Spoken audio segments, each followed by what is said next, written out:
Hmm. Okay, perfect. We're live. Thank you guys so much for joining us. This is our weekly council meeting number 9. I really can't believe it's been so many amazing sessions now, and every time we get new members joining us. So today we have Anne and we have Alex. Thank you so much for joining. And as usual, we kind of put you guys in the hot seat just a little bit, but we'd like to get an intro from you guys. It's very short, no need to be worried about it, but it's kind of like a meet and greet. The questions are, where are you from? What's your passion? What's one growth area that you're working on this year? And what are you wishing to take away and give to the community? I'm going to post these questions in the chat so you don't have to think about and worry about, hey, which question did I miss, that kind of thing. So if you check the bottom right section, there's a little chat bubble icon. I've just pasted those 3 questions into the chat there.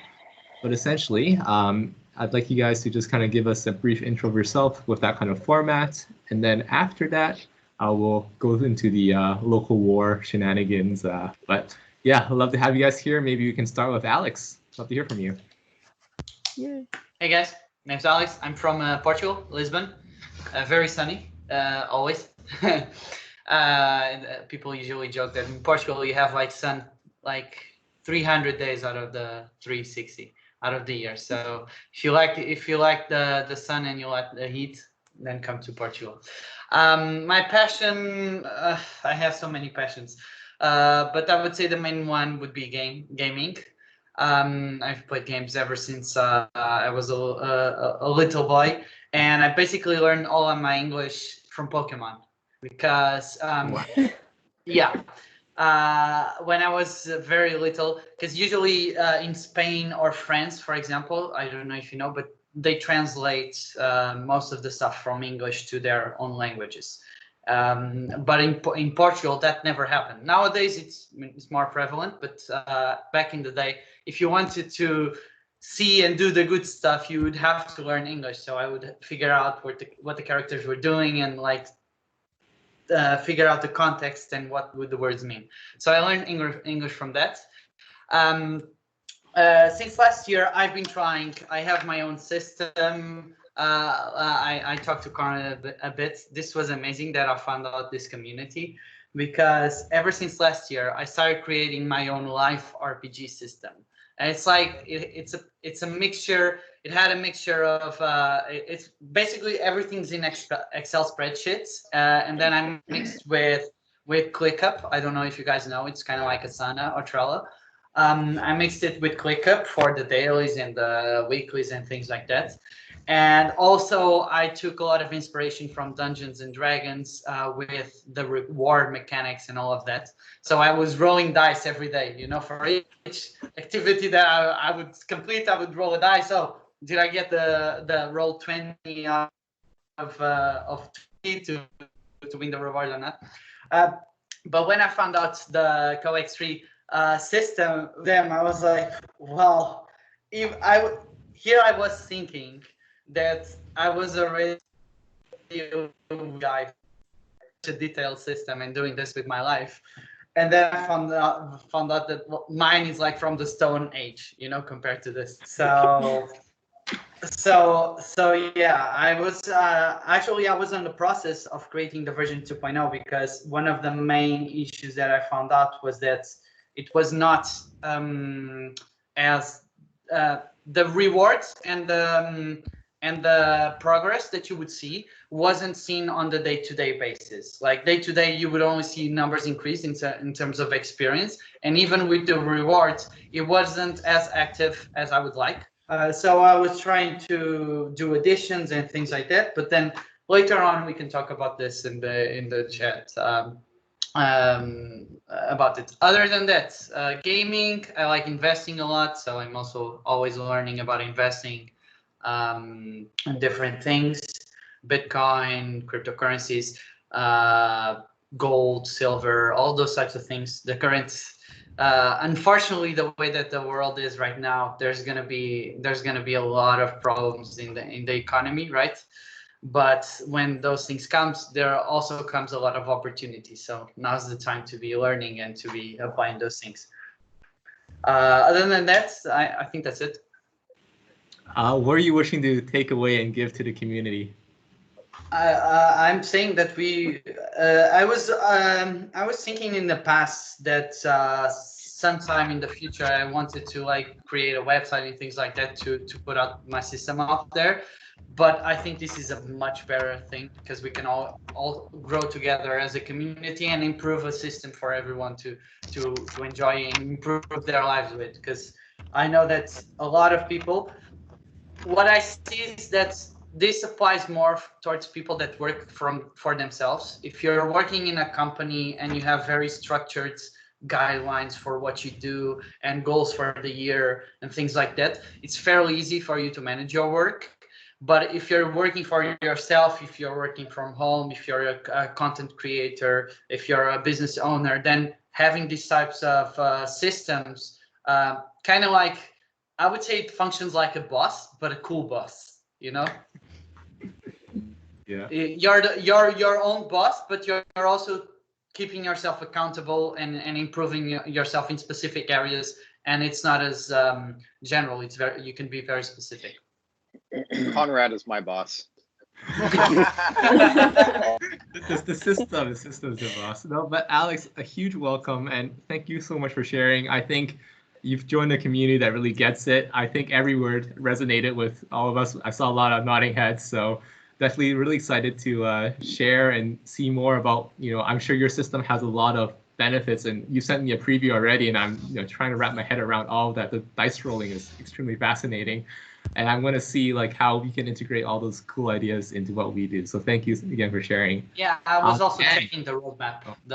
Some of the areas of the roadmap already have, like for example, the tasks experience point, the skill trees, the negative reinforcement. I already had that in my system, but it was you had to do everything manually. It's not like, let's automate that. Perfect. Yeah.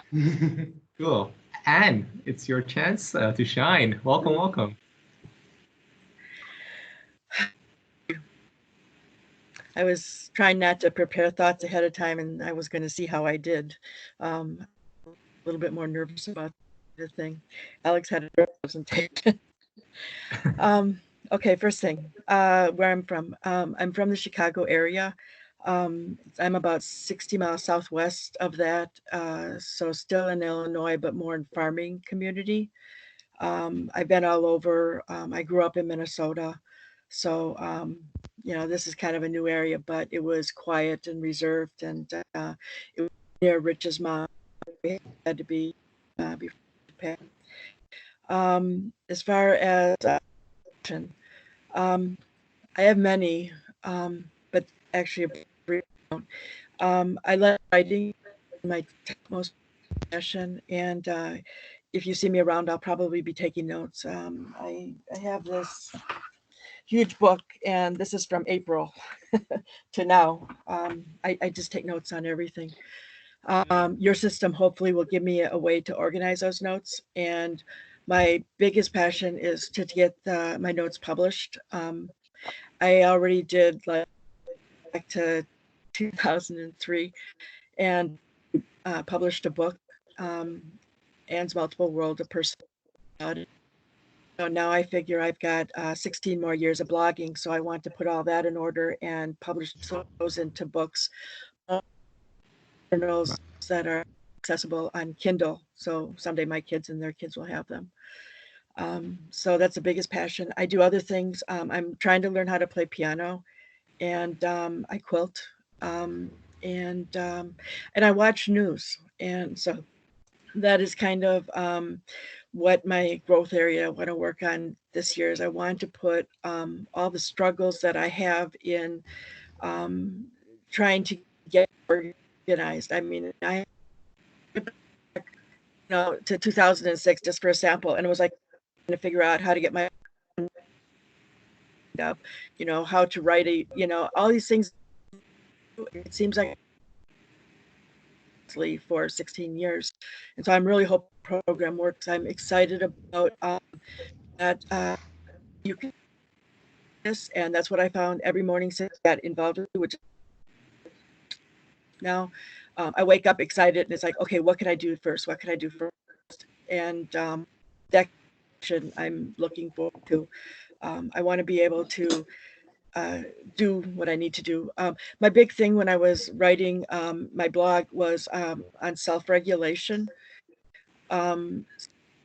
Regulation, I don't have it's doing what you want to do. So it's like it's what putting expectations out there and being able to follow through with what you expect to do without all the stalling and the procrastinating and all that kind of thing.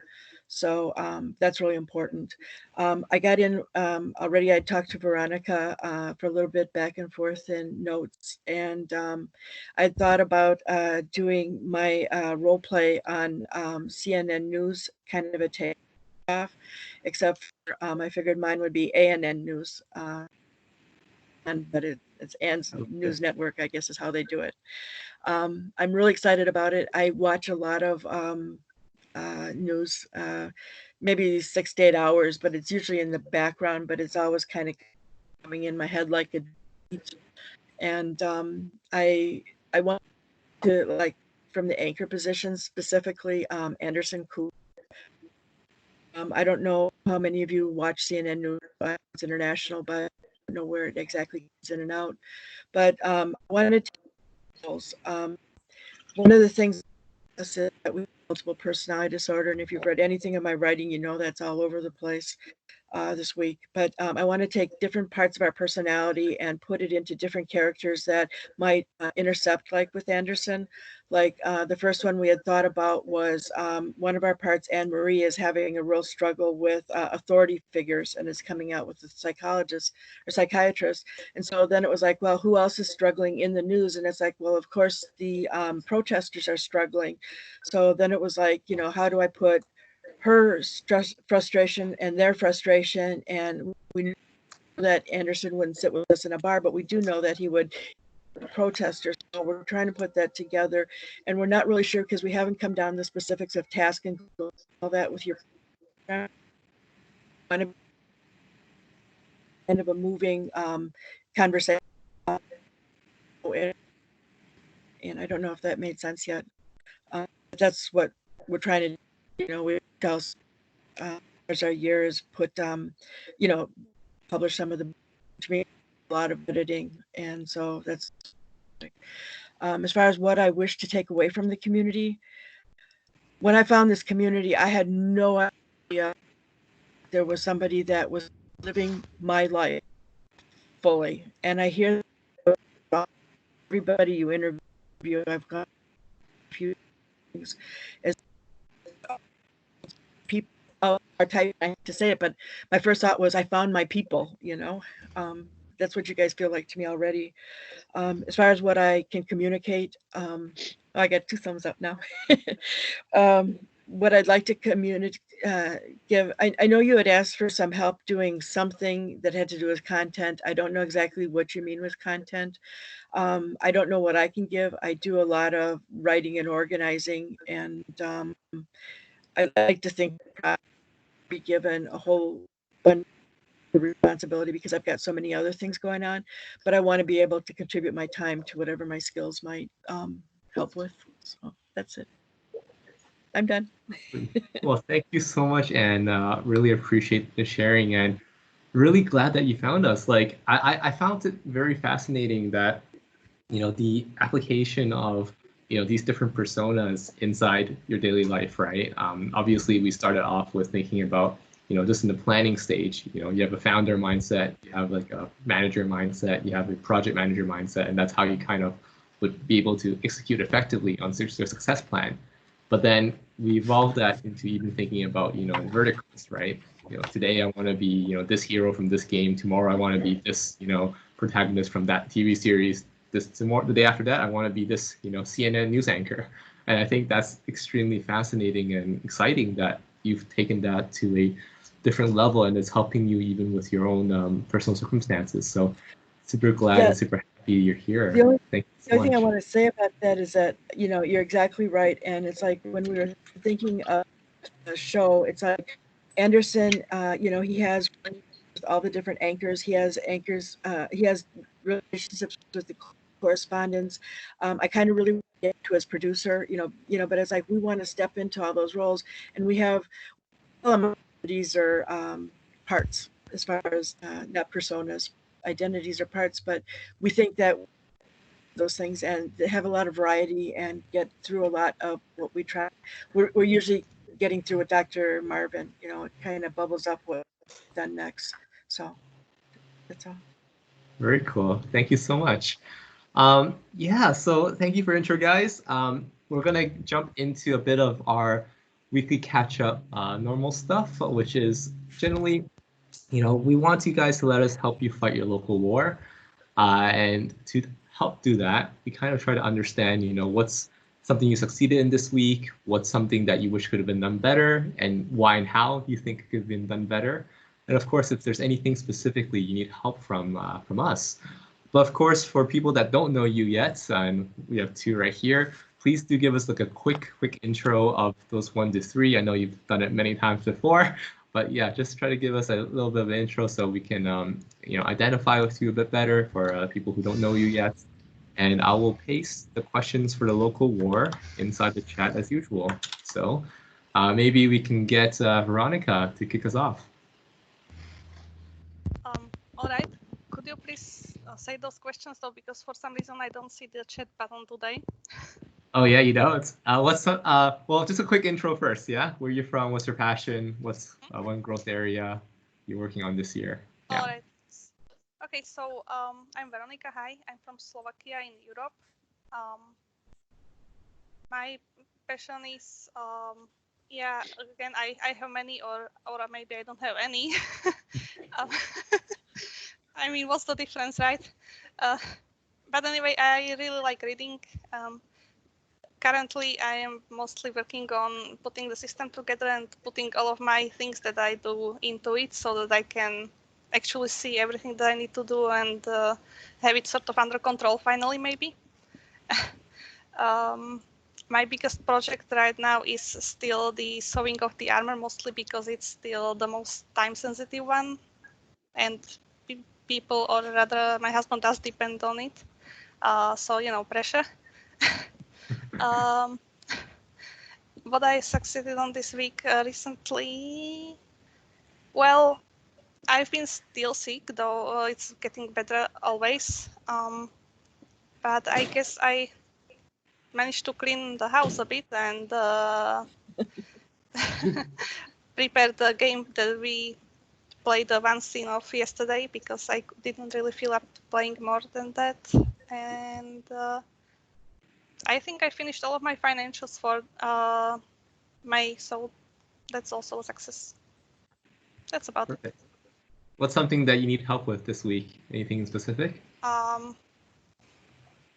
Yeah, actually, I also wrote this on my stand-up today, but I've been trying to figure out how to sort of do more cooking, because I don't ever seem to find enough time for that, because it involves so many things, like going out for groceries takes a few hours, then using those groceries before they go bad, and then making enough foods that we can eat at least like a day or two, and yeah, and keeping it I love healthy. cooking too. I love cooking too. It's one of the issues.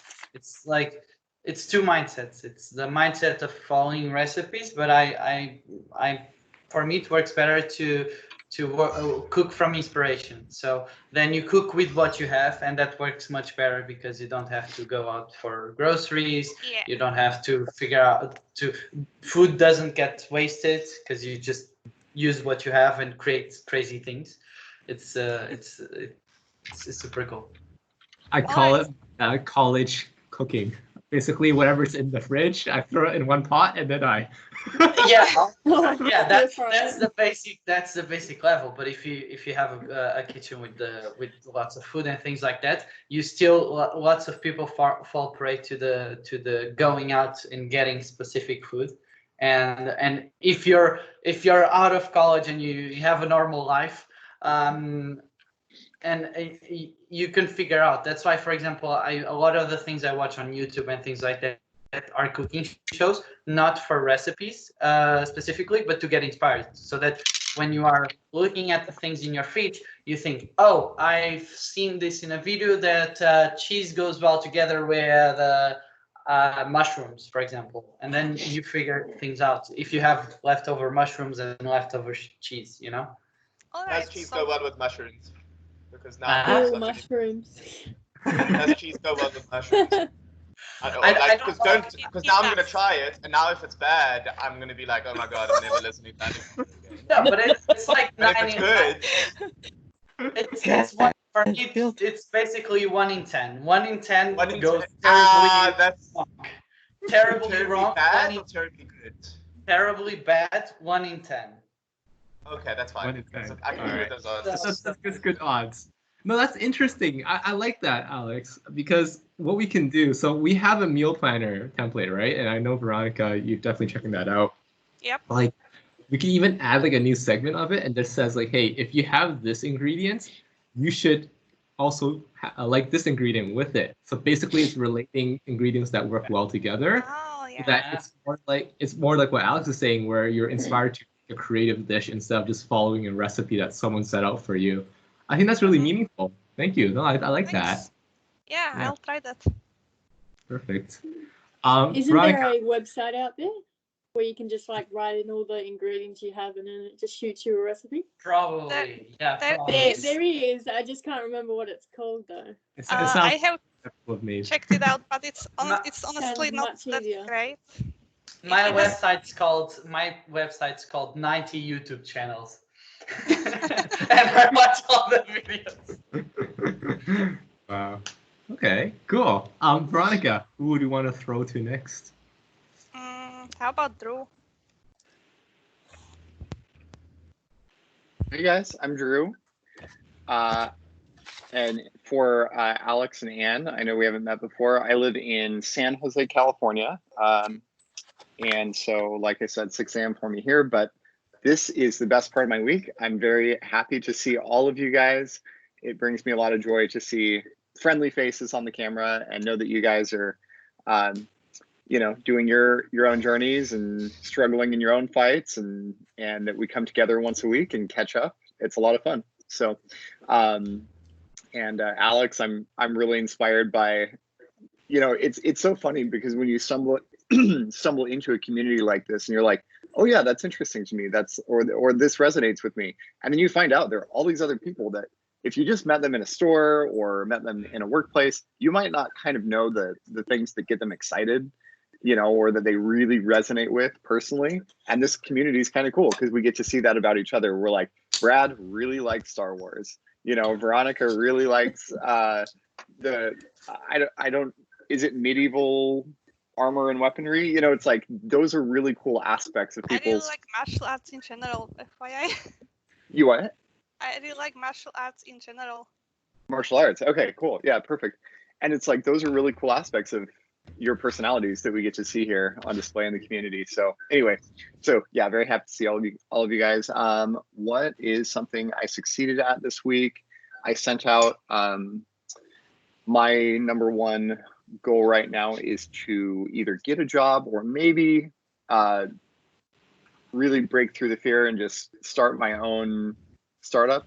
But Awesome. in that case, I would still need a financial floor. So I think either way, it involves getting a job and maybe moonlighting on my own startup or something like that. So, so I sent out a few resumes this week. I know Conrad and I have talked about this a little bit. Because I live in San Jose, I'm really close to all of the tech companies. And one of the companies that I would love to work for is Notion. And so there's actually a few jobs that I'm going to apply for at Notion. It's about an hour from where I live. They're located in San Francisco, so it would be a long commute. But to work for a company like Notion seems like a pretty dream job for me at the moment. So, and then what's something that I wish I had done better? I would say our conversation earlier today before we started recording about Pomodoro and time blocking and deep work. That's something that I think will be instrumental in like being more productive and getting things done on time. Because that's kind of my thing is I do slowly make my way through my to-do list, but my to-do list is a million things long. And projects get pushed week back, you know, a week back, a week back, a week back. And so I've got things on my list that are like, they've been on my list for 2 years, you know, and it's like, I just move through it so slowly. And I feel like deep work and time blocking and Pomodoro can help me get through those things faster. So I need to start thinking about those structurally and put them into practice. And so that's something that I didn't really do this week that I need to start working on. And yeah, just as far as anything I need help with, happy to continue that conversation with anybody that's interested in talking about that kind of stuff. And then Conrad, I know you had announced and gathered poll results for what time people want to build with you, doing like an office hour section. And I am very, very excited for that. So I can't wait till the first, you know, build with Conrad session. So that'll be really cool. Wonderful. Well, thank you so much for all those warm comments, especially in the beginning too. We're very happy to see you as well. Every week is a joy to my life also. I'm just so glad. Like Drew was saying, like everybody does have a chance to portray their best self, or portray their honest self. Let's not call it the best self, because I think your best self is your honest self. And basically being able to see your growth journey and, you know, being supported, you know, and it's two ways, right? It's always, you know, when you support others, you feel supported yourself, and being able to have a vector, so to speak, to, you know, express all these things that you're working on. I'm really glad that this is someplace for you. And in response to Drew as well, you know, something that I wanted to bring up that just came to mind. It's a brand new thing that just came to my mind in terms of why I think Pomodoro works for me. And you're gonna have to find your own analogy here, because it's when I build the analogy to something I know, then that's when it makes sense for me. So let me explain.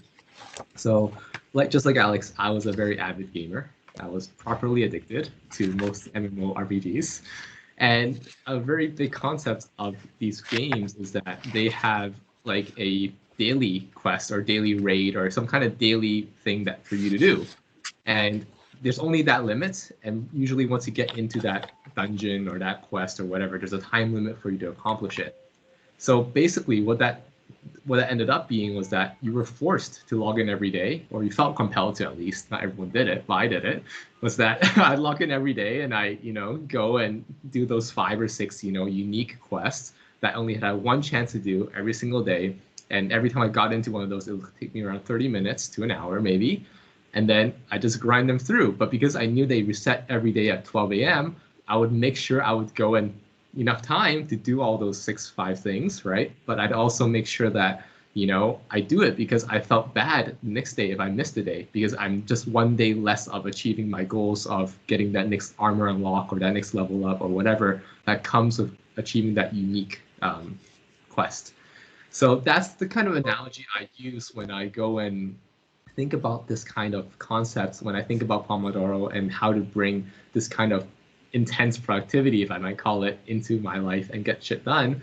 And that's kind of something I don't know if other people resonate with that. Like maybe gamers would for sure, but like how you might, you know, bring that into your life. Yeah. I see it a little bit of another way. I kind of look at time as much as exams and stuff, like tests. I just remember throughout university and high school that you'd have a 2-hour test, a 3-hour exam, or whatever it might be, and you'd be able to concentrate just incredibly well, and there'll be a great sense of urgency to your work when you had like a clock kind of counting down the amount of time that you had to focus on this. So I do like to think about utilizing that and how effective that makes you at writing the exam just in your regular everyday work. Just a different way perhaps looking at the Pomodoro technique.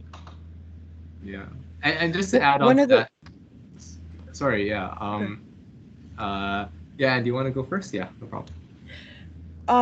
The only thing I was going to say on that is that as you were talking, I thought maybe one key might be to, because I have a lot of things on my clocked them out, and there was like 320 things. I can't do all that stuff, but I was thinking if we put things more on a global thing in a different database on one side, and then so we come into the day fresh and say, okay, I'm going to select for myself, and then you're able to fine tune things more, because obviously if you keep taking from the day before and the day before and the day before, you just get so overwhelmed that it's not possible. So maybe just keep one, the bigger task on the side and just choose daily from it. So Yeah. we do what we have to get done. That's usually what people advise with once you start going into the planning and everything else. Like the golden rule is to not even in the day, it's the night before you go to bed or the night before, you organize what you're going to do for the next day, and that falls into any type of system. For example, this one works as well, and then you can just see the big picture and see which tasks get you closer to the big picture. Yeah. And to add on to that, like that's exactly what I've done with the player HUD. Like, of course, I'll showcase this when I do that masterclass for reflections, and happy to have you all there as well.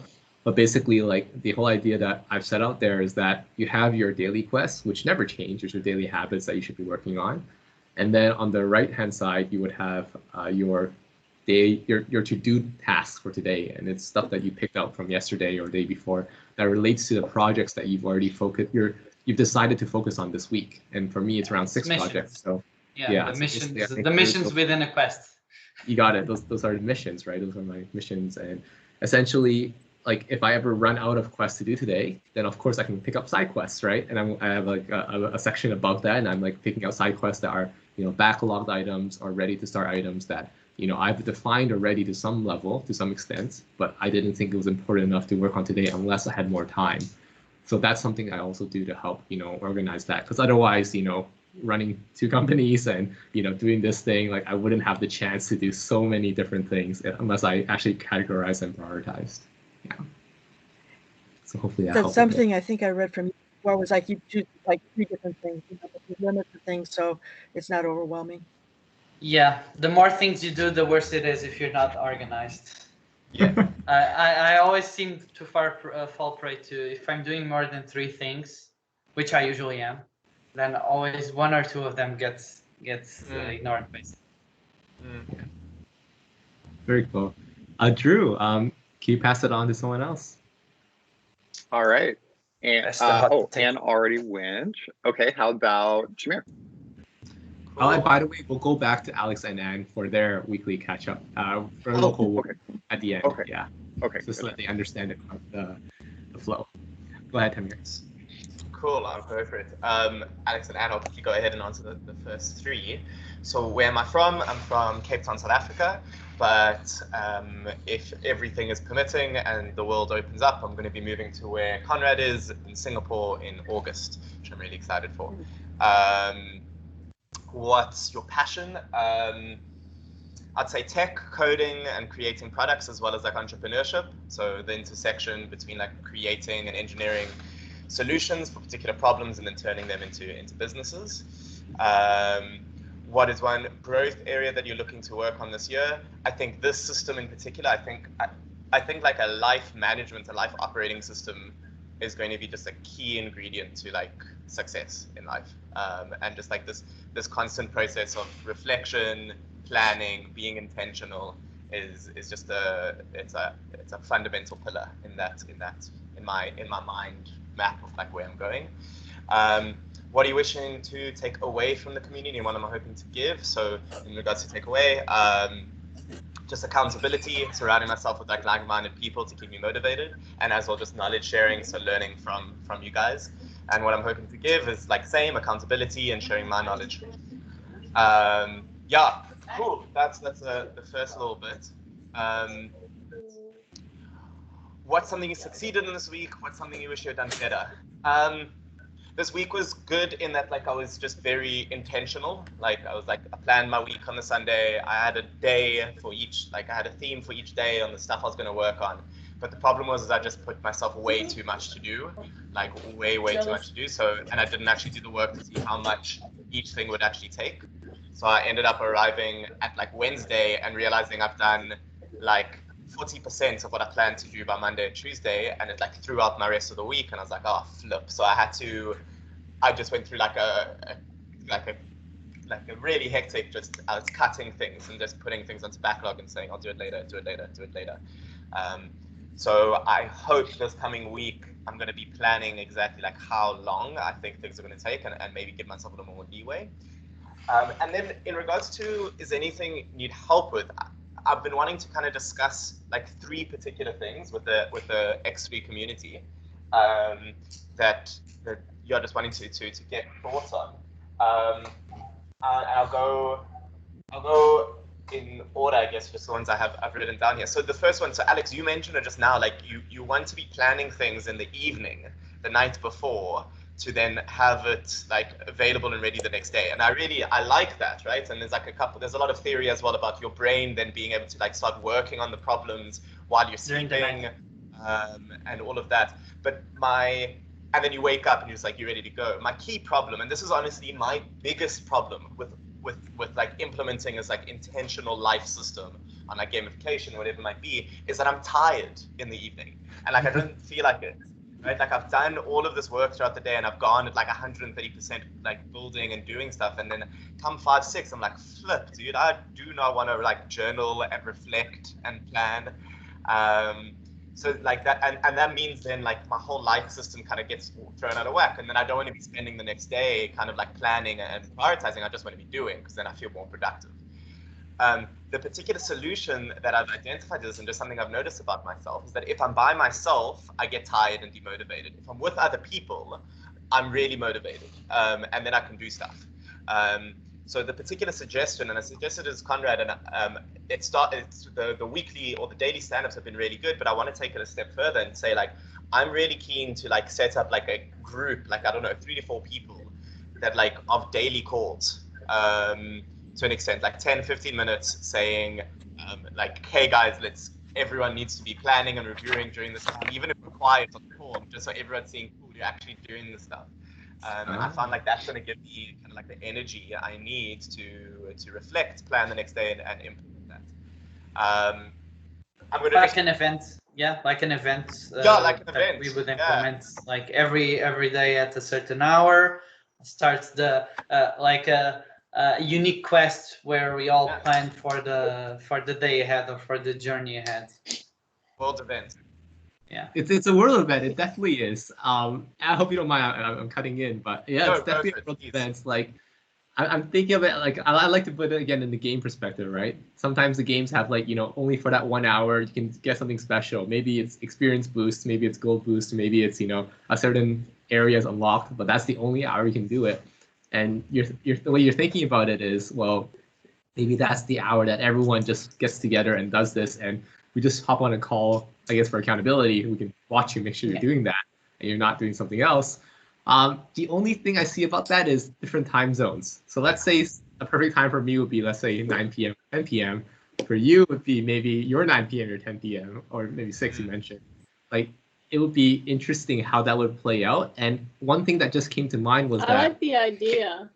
Can you put it just once? Because I was thinking, for example, I haven't implemented the full system because it just joined on Friday. I'm trying to figure out how Notion works.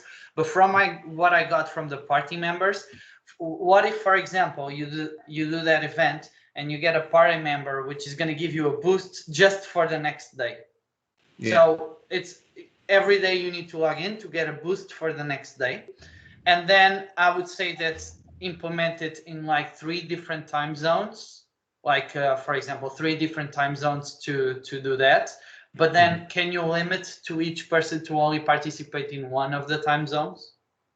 I was thinking something on top of that. Okay, so there's this app that I found maybe a few months ago, but basically what it was all about was how to do a daily stand-up, like on a company level, but for distributed team members in different time zones. And basically the whole gist of that app was that you would record yourself doing your daily stand-up, right? Your 5 minutes, what I'm going to do today, what I'm going to get done, what I accomplished.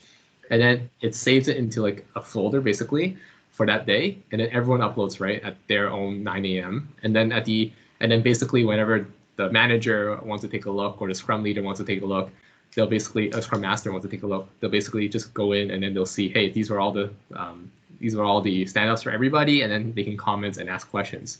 Now, I don't think it's perfect for the Scrum perspective, just because you want that open discussion, like, hey, this is my problem, let's all come together to solve it. But for our application here, if it's end-of-day reporting, that could make sense because you're not necessarily looking for someone to give you feedback on the end of day, but rather you just want to demonstrate that you did it and see other people that's doing it, so you get It's a just kick, right? accountability. Yeah, it's 9 just people can't just accountability. already say I'm gonna be the 10th one. If I do it, it'll record in the system that I get a a hero, and Veronica's gonna help me send a hero at the end of the day, and then we're gonna all be super Yeah. gamified. The only issue I see with that is for example, because I'm also like I come from a game development background as well, so I always look at how people exploit the system, can exploit the system. So for example, that if you need at least a small level of feedback, whether it is, for example, if we're all in a chat and each person drops their 3 things they're gonna do the next day, for example. If the other people go there and they like the post, just liking, it's not even commenting. It's kind of like approval in a sense that he cannot go there and just write nonsense just to get the boost for the experience point the next day, Just so that it makes sense in a way, and it doesn't, it's not as time consuming for the whole group. Like you were saying, like it's not feasible to just one person or 2 people going and checking everyone and getting feedback. So I have a comment, and this kind of relates to another point that I wrote down in regards to just speaking about the community. I like my point goes easy, medium, hard mode. In that, like, coming into the system from an outside perspective, especially if you're just like new to this, it's a lot and it's hard to get into.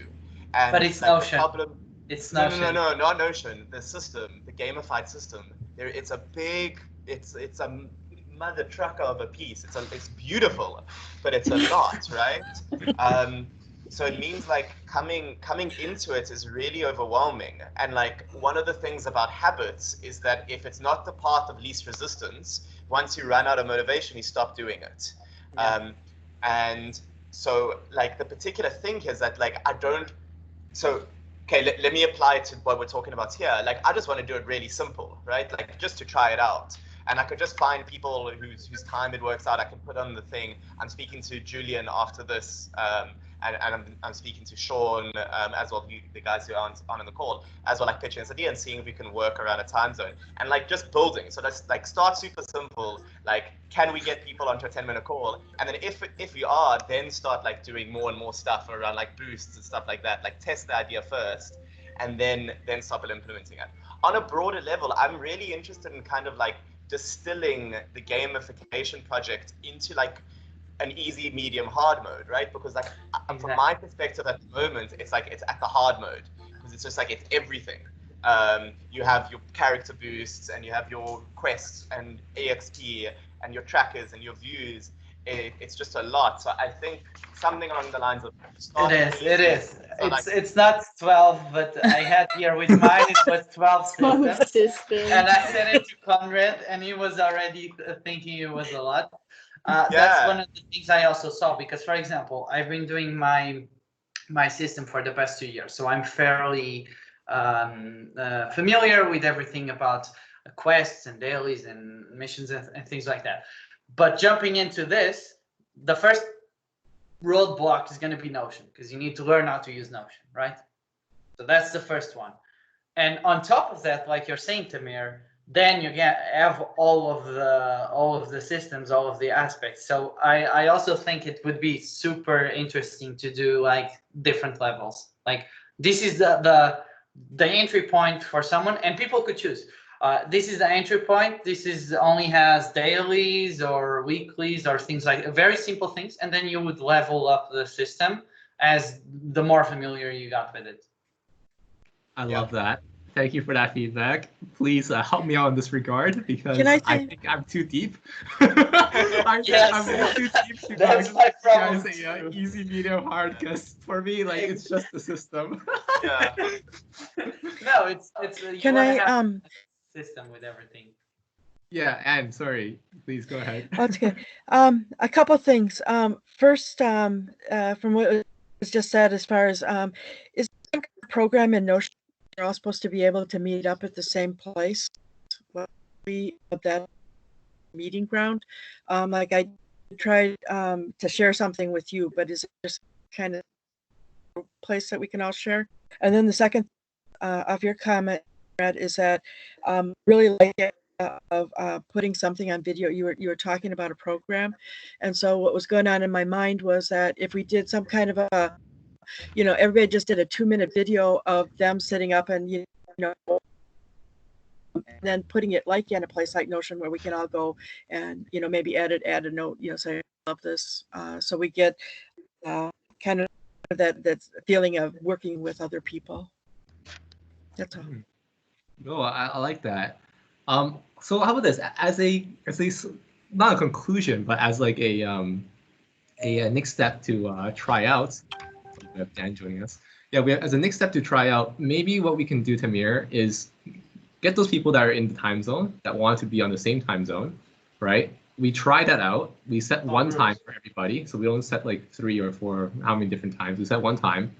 But for people who couldn't make that time, and they want to be included, so they means that they want to be included in more time zones or whatever, right? They want to be included somehow. We get them to send like that 2-minute to 5-minute video of them explaining what they're going to do tomorrow, and then they just append it to whatever that event post would be, and that would make sense in the sense that we get to validate the idea. Two is that we get to know what other time zones want to be involved, and they're really their interest level, right? Because if you make a video, you're pretty interested, you really want to do this. That validates that idea as well. And then from there is where we say, okay, well, once we hit like 10 people doing it on a daily basis, then we'll start introducing rewards for it, right? Maybe we find that there's feedback that, it doesn't feel as just the accountability aspect isn't enough. I want to also, get a little boost, a little kick out of it, which is something that might help. So yeah, maybe that will be a good step forward for that piece. And then I like that. Just another potential idea is just like parties. So like get a party together of 3 to 4 people, and they just like arrange a time. Have you guys tried the Bitika? I tried it. Yeah, they have those things. They have those things. They have the parties and the dungeons, so you could spin it in a way like that. I was thinking like you could either do small, let's say, depending on how many people are, but 5 to 10 people groups on each time zone, or you could even do buddy systems, for example, where you every week you have a buddy and you figure out with your buddy directly at a time every day you do a call together and you talk with each other. The way the only issue about the buddy is then it's not scalable to that in later down the line when you want to add boosts and things like that. The groups work much better. Yeah. Well, for me, like how about this? I do want to say though, is that gamification is a means to an end. If we can get to the end without the means, I'm very happy with that. It's a mechanism that would help boost the process, but I wouldn't necessarily be upset if the process was accomplished without the boost, so to speak. So yeah, I hear you though, both of you. So I think what will be super interesting is my only point here is that how can we get this known? Because for instance, inside Discord, for example. Yeah, I was talking to you via private message. Like the Discord works pretty well for that because of the channels. Like you could create voice channels for each of the time zones. Let's say a time zone Central Europe, and then it catches everyone around that time zone. Then East Asia, and then Central America, for example. And then you create those voice channels, and people just opt in to the voice channel. It doesn't even need to be video, and they can do it with their phone every day and talk it out. That's why I was talking to you about I really like the what's the name of the app? The Mighty Network that we're using for the community. Lots of other people use Discord, but then it fails on the specifics on the regular post because everything's too spammy. Like once you start getting more people, it gets too spammy. There's lots and lots of people. But for voice and for things like that, it works perfectly. My only issue though, and I think we should move on from the topics soon, but just to close it off on this note is my only issue of Discord or even any just kind of like live voice app is that it's not recorded. And if it's not recorded, you will forget tomorrow. And you will not be as accountable as if you had written it down. So I'm trying to figure out a solution that would be able to say, hey, I can go back to it. For Discord, it's almost like a live, chat for that moment, and on some level, you could feel that it's not necessarily. No, but you could put record. You can record it. Yeah, you do the live. Let's say, for example, you want to have the two options. For the people that cannot do live, they record it and it functions the same way, right? You just do a private, let's say you have a voice channel for the people that join in live. And then you have a private channel for that same group. For the people that cannot join in live, they just drop their recordings on whatever time works for them. Yeah, and then the other people validate. It's the actual call I think he's referring to. Yeah, no, but another problem that I do see though, and again, I'm just naming them. Obviously, it may not be as bad as I'm thinking they are, but I don't know who would go back and watch recordings, even of themselves. Yeah. My issue with this is that when I first started doing reflections, right? I first started doing reflections. At the end of the night, I was like, I don't want to type things out. I don't want to write things out. I'm so tired, right? Like Tamir, I was just going to record my voice. Now, my issue with that is I never went back to my recordings. I just recorded it. I did my reflection, and if a year later I wanted to know what was happening during that day, for that part of my life, I would have no idea. So that's why I changed it to just reporting in properties. Right now, inside our package, we have those properties that I just record my reflection categories in, and that makes it more. I can do kind of like this. Yeah. So if we could do that, but maybe like do some kind of transcripts app. There's a few. Exactly. Right? I saw that Evernote has it, right, where you can just record and it transcripts what you're saying, and that works for organization. I think again though, just going back to this, like the purpose of it is not so much the accountability aspect that's important to me. It's the energy aspect I gain from being around people and doing it, right? So just knowing that there's a call from 5 to 5:15. That I'm booking off in my calendar every day, and during this time I know I'm going to plan and I'm going to reflect is good enough for me, even if it's like whatever medium or source it is, because it's not about the stuff that I then say in it that I'm held accountable. It's not actually having the energy. Yeah, it's actually having the energy and the accountability to do it. No, it makes a lot of sense. I think that solves it then. You want one? There's one that's super easy. It's I followed a guy on YouTube that's called Thomas Frank. I don't know if you've heard about him. Yeah, there's the one that you put your credit card, and if you don't go there and click on the button every day, because he does that to wake up, it donates $5 or $10 to a charity of your choice. Yeah, exactly. Beeminder. Yeah. That's amazing. I love it. Yeah. Yeah. Okay. So we could do the same. Yeah, but I would say for that specific purpose, it works better with the group calls or the buddy system, because it's just for accountability. It's not for the content.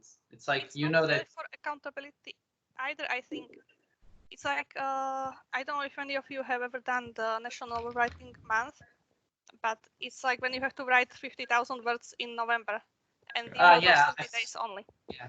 And they have these events which are basically they set a time, and for it's an hour usually or half an hour, and everybody who is online at the time or who has time writes during that time.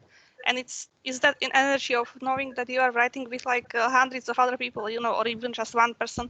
And I always did more work during that time, even if it wasn't even if I wasn't freer or anything.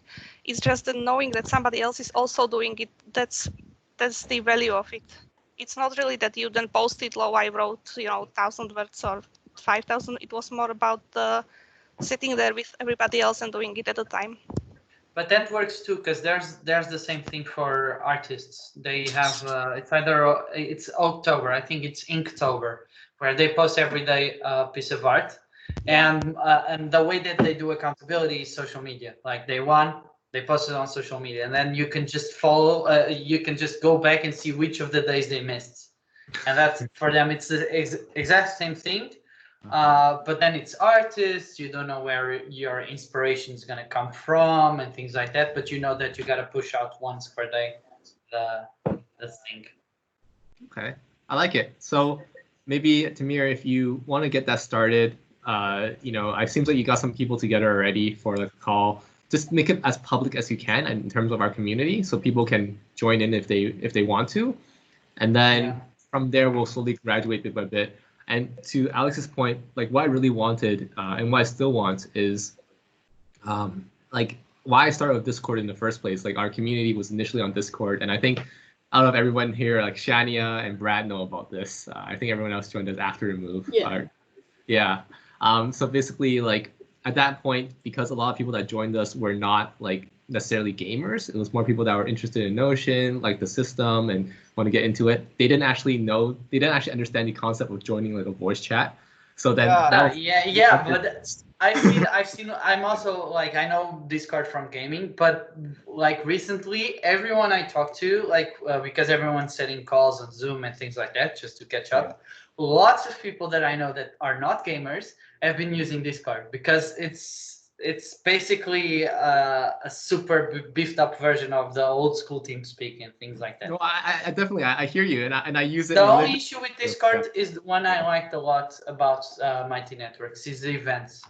Like in Mighty Networks, you can just go to the events and see, okay, what do we have today or what do we have tomorrow, like the event. And on Discord, the only way to do that is either via pin messages or like an announcement channel, and then you need to keep posting it. Yeah, they keep going up, and it's like a long conversation. Yeah, I get it. Really get it. Yeah. Okay. No, I think we might do a hybrid in the future. Then once we validated this a bit more, then let's do a hybrid, and then so again, just to finish my point, what I really want though is that at some point in time, when we get more people that are, more invested in putting up like this kind of accountability for themselves, like just having like open channel that anyone can join whenever they're working on deep work, and just having like people like join in and be able to like either if they want to chat, they can just write available to chat. If they don't want to chat, they don't chat, and basically it becomes a place for them to kind of hang out like a water cooler at the office or something. Yeah. Exactly. Cool. There's people that do that on YouTube where they just film themselves, do a live stream or study with me, for example, for college and for exams. Lots of people do that where they just live stream themselves studying, and everyone's doing the same but studying for their own tests. I never kind of saw the appeal of that, but it works for accountability. Yeah. Cool. Amir, did that tackle? I think that was 1 and 2. Was there a third thing? Yeah. Yeah, but I've taken a lot of time, so I think I'd rather just message you with the other idea, just so people are able to go.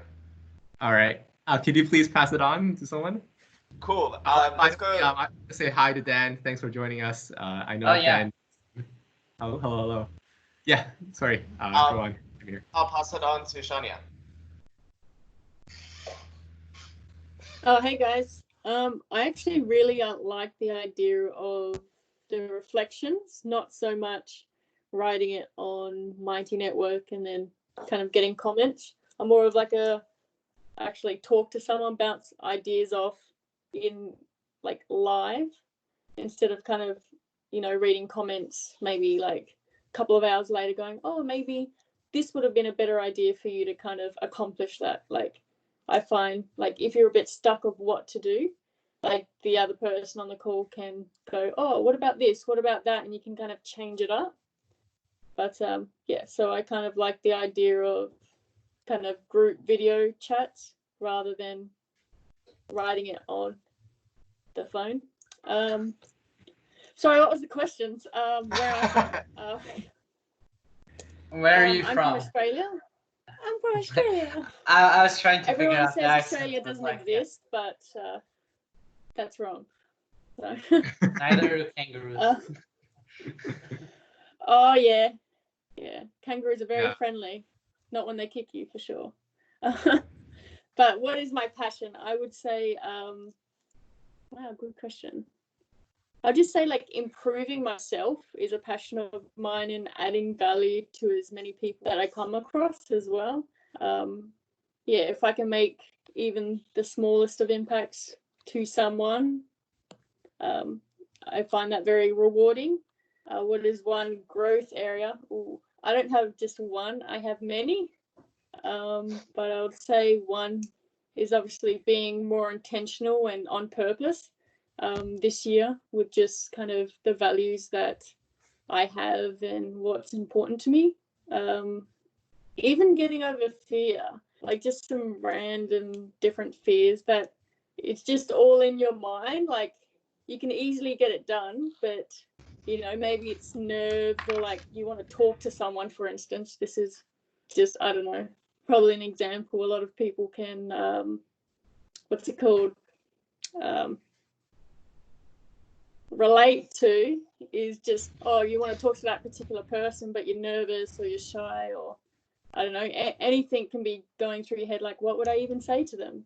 And just like going up there and just talking. And if you end up walking up to that person and nothing comes to mind and you just look like an absolute idiot, well, you've overcome that fear of like thinking, oh, I'm going to be an idiot. Like that, yeah, that's just the simple version of it. Obviously, there's that's not exactly what I fear, but yeah.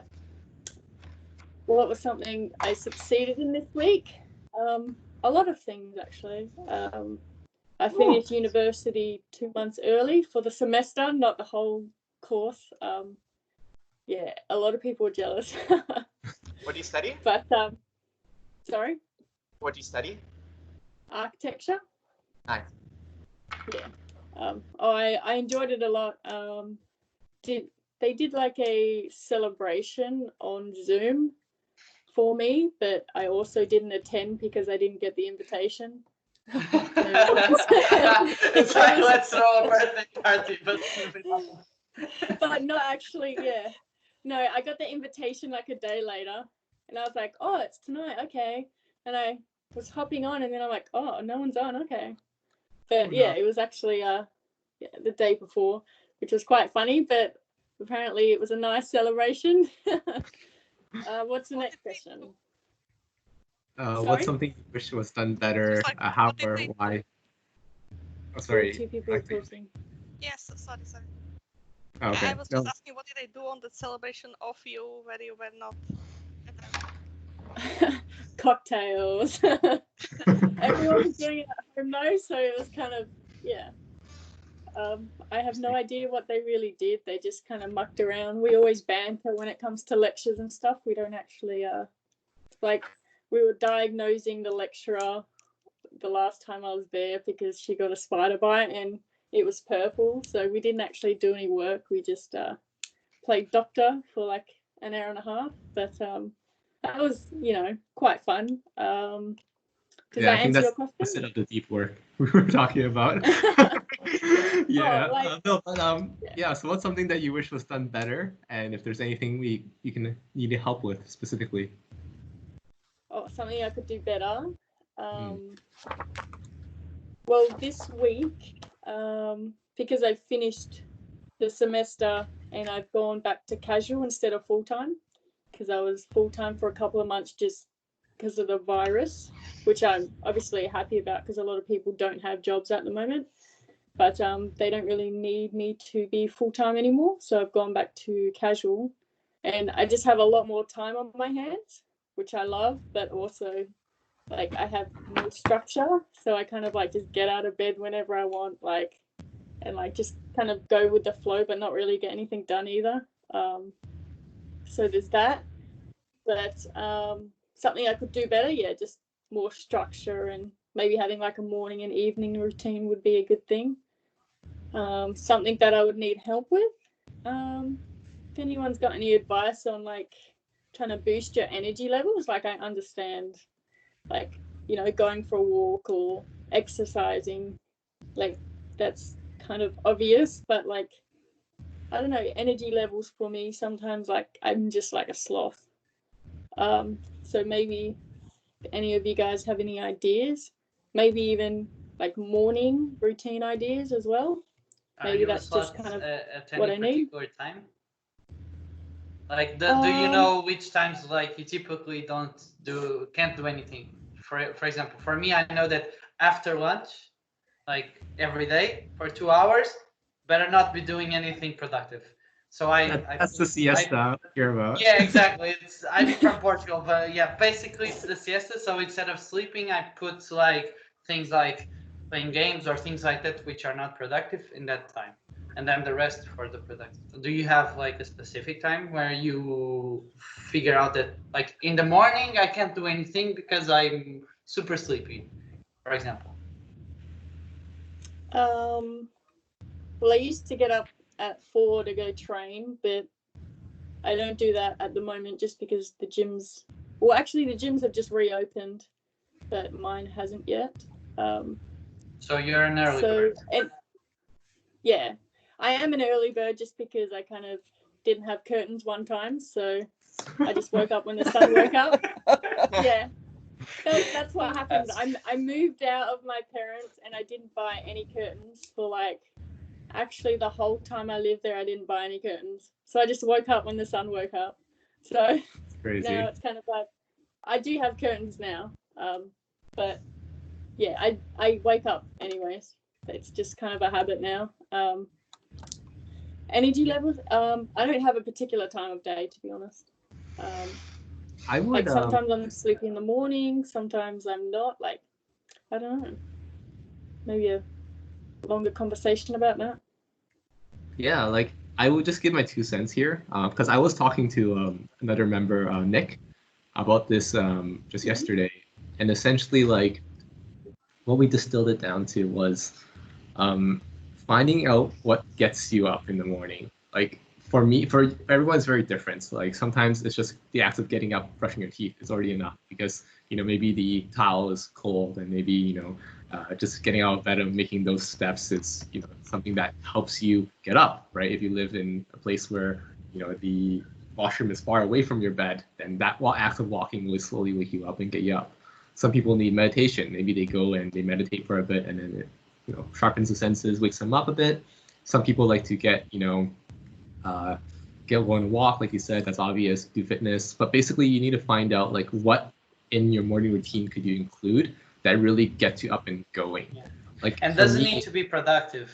I used to wake up just to watch my TV series. For example, people like to watch TV at night when they wind down and things like that. But I said what I did before was, okay, I have one episode per day, and I mapped out which episode I was gonna watch of the TV series.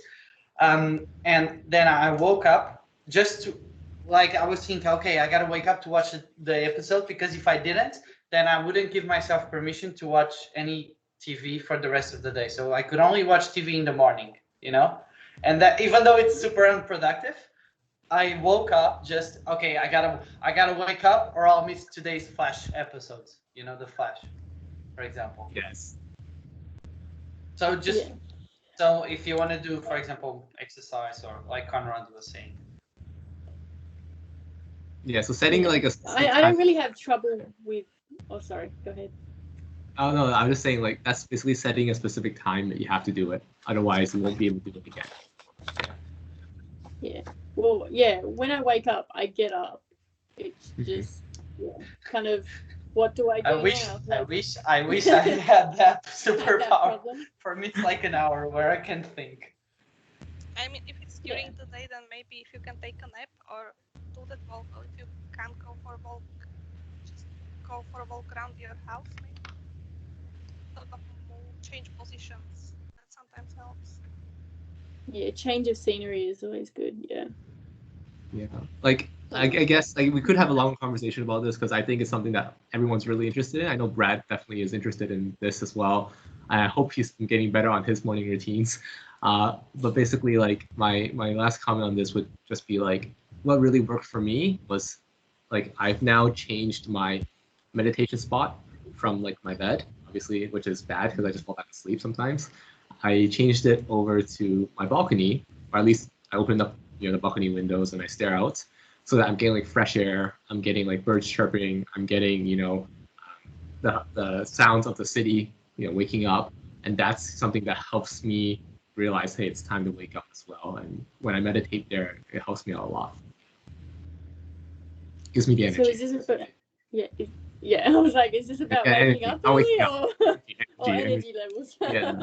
Clears my mind, energy levels, makes me want to do things that I was thinking about, puts things into structured places. So basically, right after I finish my meditation, I have like a lot of things to write down in my reflection, my daily reflection. That's all about what I think today is going to be most important, and that's only because I'm meditating that I get that clarity. I have one more for energy levels during the day. If you have something that you really like doing or a snack that you really like, you could sort of get yourself enthusiastic for that thing and maybe have that snack or do the thing that you really like for 10 minutes, and then you probably can keep that enthusiasm and that energy that you got from that for a while. Or like this hot chocolate here. And that's cool. Yeah, you say I can only drink my hot chocolate if I finish the thing I gotta do in the morning, for example. Oh yeah. Oh, I'll definitely have to think of something different because it's not something I drink consistently. If you were an but American, you'd be having some kind of a drink, that energy drink. Yeah, do that the there? Monster. Yeah.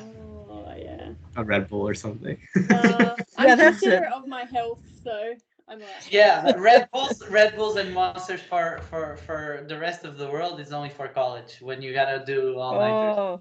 Oh, I see. Oh. All right. Guys, I have to run, unfortunately. But thank you. Yes. Thank you again for the call. I really enjoyed it. Looking forward to chatting to you guys and throughout the week. Yeah, and until next time. Watch the recording. Don't forget. Yeah. All right. Shania, who else do you pass it on to? Who's next? Who hasn't gone? Nice to meet you. Has Alex gone?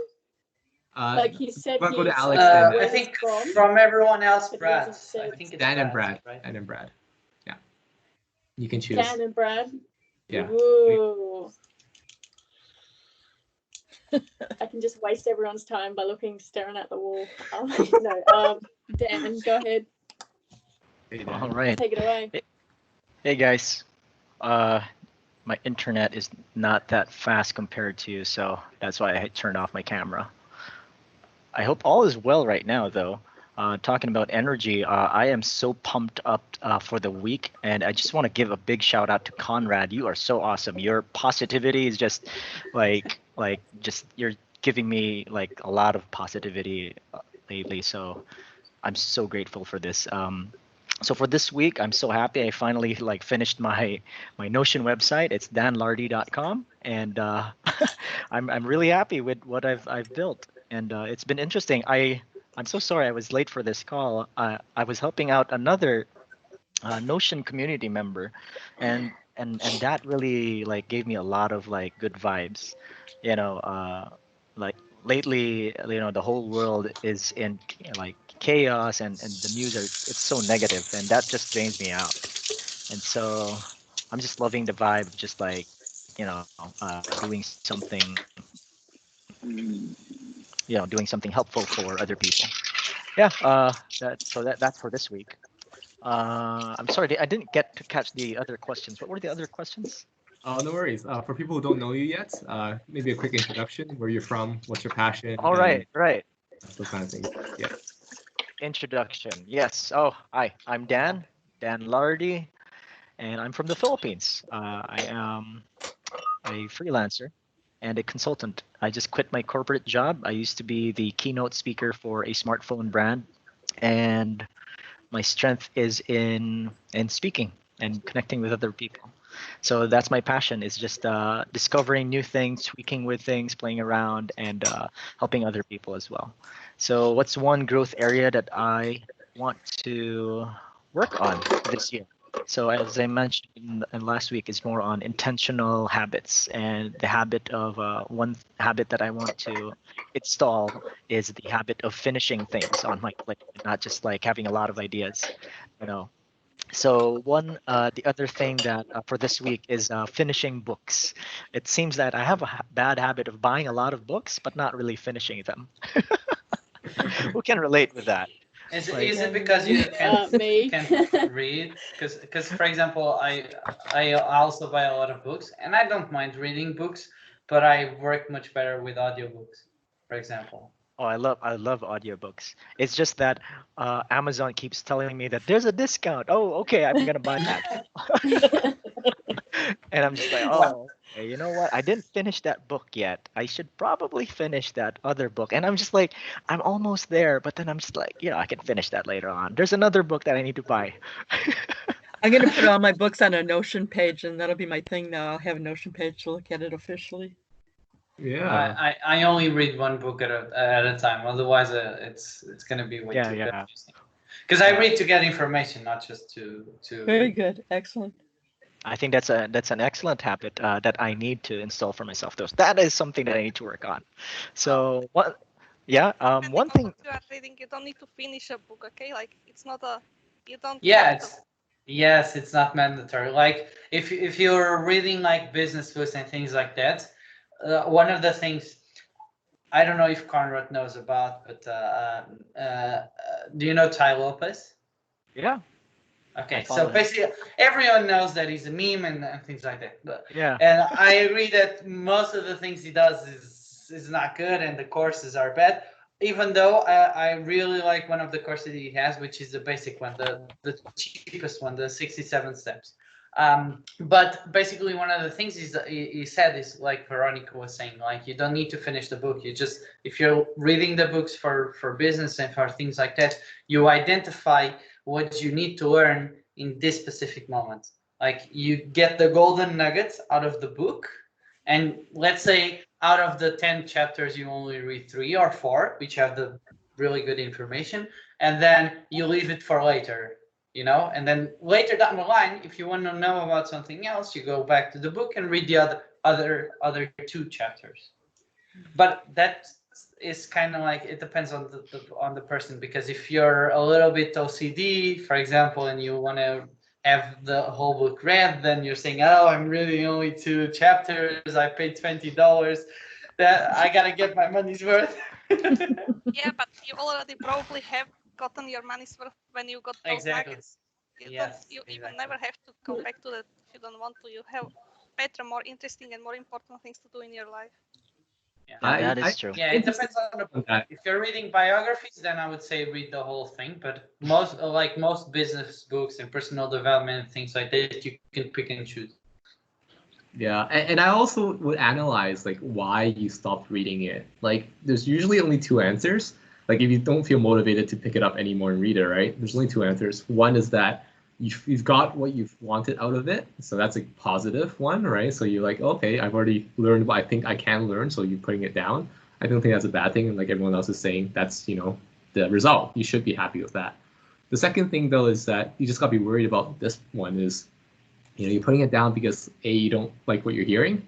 So there's some kind of barrier or resistance to what you're learning there and you don't like it, and that's why you're putting it down. Or 2 is that, you haven't had a chance to digest everything, but, other things in your life are coming up, but you know that you need to actually go back to that because you haven't learned everything you should learn. So that's also something you should worry about. So, but that goes to every book, right? Yeah. That happens when you're like other things in your life happen and things like that. That affects every book that you're reading, not just that one. Exactly. So then, so just figure out like if it's something that you're picking out of habit, like your book reading is actually completely gone. Is that what's happening, or you're more interested in another book? Something like that. Yeah. Thank you so much for your insights. Those were really interesting and helpful insights as well. I'm considering, and I'm guessing I'm leaning more on like I do know this is important for me, but there are other things in my life that's more priority A. I've got 2 kids right now, and just have taking care of clients, and the reading is putting back down here. So something that I'd like to be accountable for, it is just having a YouTube channel and just like sharing what book that I've read so far, or reading a part of that book, so that I can be accountable that I'm still moving forward with the book. I'm just challenging and having a hard time like seeing myself if I can really finish a book a week, and then that would be like, wow. Yeah, like setting up the video, and then I'm not so sure, but it's at the top of my priority, and so I'm guessing maybe that would be helpful. For kids, audiobooks work pretty well, because if you have kids and you have to do chores and things like that, then you just put your headphones, and while you're doing other things like washing the dishes, you're reading. Right. Let's call it what it is. Even though you're not reading the paper, if you're getting the information, it's still reading the book. I think accountability is definitely amazing too. I wish you well in your journey. One thing I would be worried about too, though, is that I used to set those kind of deadlines for myself. I'm like, every week I want to finish 1 book. Every month I want to finish 4 books. All those kind of things. And but the problem was that it wasn't natural. And then I end up not actually understanding what I was reading because I was just concentrating on getting to the finish line, which didn't mean that I was actually digesting any of the content in any meaningful manner.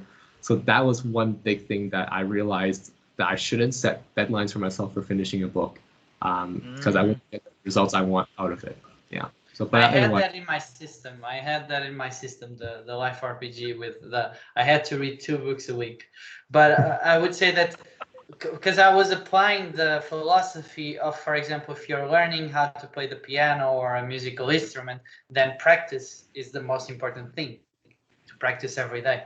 And I was applying that philosophy to reading. And like Conrad is saying, it might not be the best because then you're just rushing through the book and you're not getting the value that you are supposed to get from the book.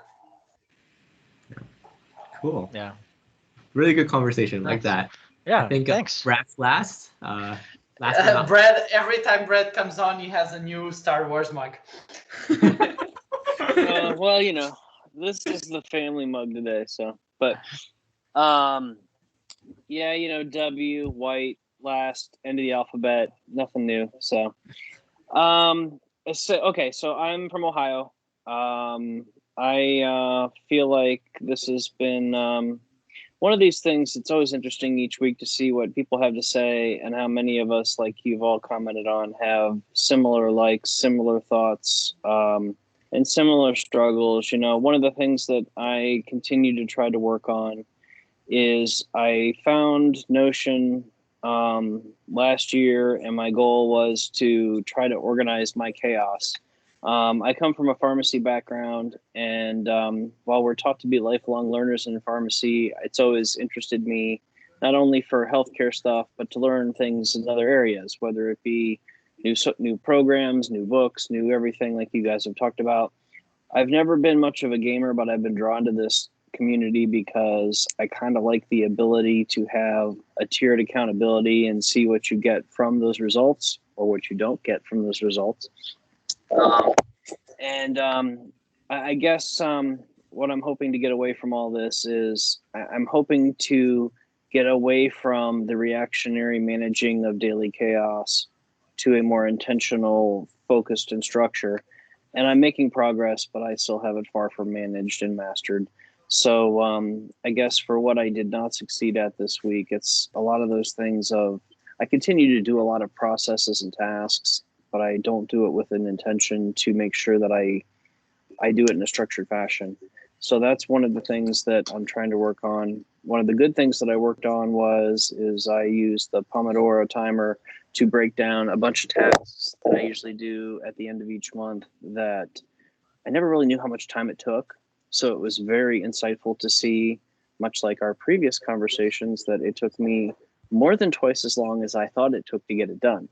So that's been something that was really insightful, and I'm going to try to leverage at least that to make sure that I spend the right amount of time or budget the right amount of time to get a process done. Or more importantly, I've been trying to document what has been done that I hopefully can delegate to someone else to do so I can leverage up more time to do things that I really want to do. So in the next week, I got some cool things coming up. My son continues to work on his processes to get to college here in the fall. So for Ann's benefit, he's coming to Chicago to go to the Art Institute of Chicago. So that's exciting. I'm also going to go on a small Jeep adventure this next weekend, so I will not be on the call next Sunday. So you guys are on your own. But so that'll be fun. And, you know, I continue to have some struggles in our family company with, you know, it's interesting to look at our world now and how many things are raised awareness, whether it be COVID, whether it be racial tensions. You know, it's interesting how just I like to call my parents the old guard at times, and how they have their beliefs and their methods and their practices, and it doesn't always align with mine, and I'm struggling with making sure that applies in a fashion which is not only politically correct but also socially and responsible in our business. So it's just because I always did it this way doesn't mean it's the way it always needs to be done. So that's been one of my challenges this week again. So just when you think you got something under control, it rears its ugly head again. So, but that's all I got. It's been insightful to listen to you all this morning, and I appreciate that. It's always amazing to connect with people from all over the world. Well, thank you so And much. I'll work on your Star Wars theme. I can't promise that it can be as well documented as some of you who tells you where to get every picture and everything like that. But I'll post it out. I downloaded the link that you mentioned for the plugin. So I'll send you the stuff, Conrad, and you can tell me what I need to improve to make it better for you. All right. No, definitely appreciate that. May And the you don't force have- be with you. Like functionality is the most important thing. You get functionality. If it's functional, that's all I care about. And then if it looks good, that's secondary. Just make sure it's something that identifies with your fantasy, right? Your world. But no, I want to tackle that a little bit. If there's something that we can help you with in that regard of what you mentioned, like, well, what do you call it? Change management, possibly, right? But staying true to the times, I think, is something that's interesting. Like, I personally do want to hear how everyone thinks about this too, because, obviously we try to balance two mindsets, right? One mindset is change is bad because what's worked should keep working. And if we rock the boat, so to speak, then we have the chance to make things that did work don't work anymore. And if there's anything that I identify a lot with, it's very frustrating when things worked for a long time and don't work anymore. Right? All of a sudden, you realize that things you thought was working for the last, few weeks, few months isn't working. Like, what's going on? You get really frustrated about that. So there's that. But then I think for us as growth-minded thinkers, and this is something that we all identify with in the community, is that we know that we need to change. We know that times change. We know that context changes. We know that people change. Everyone is changing. And if you don't change, then you are, behind the times, and in all aspects, you are going to be, the roadblock that stops everyone else from progressing. And that's why I think you're noticing that your parents are kind of, showing that in their behavior and actions.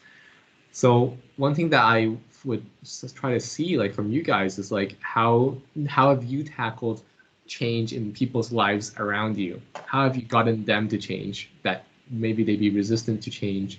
And I'd like to hear from you guys to see if you have experience with that.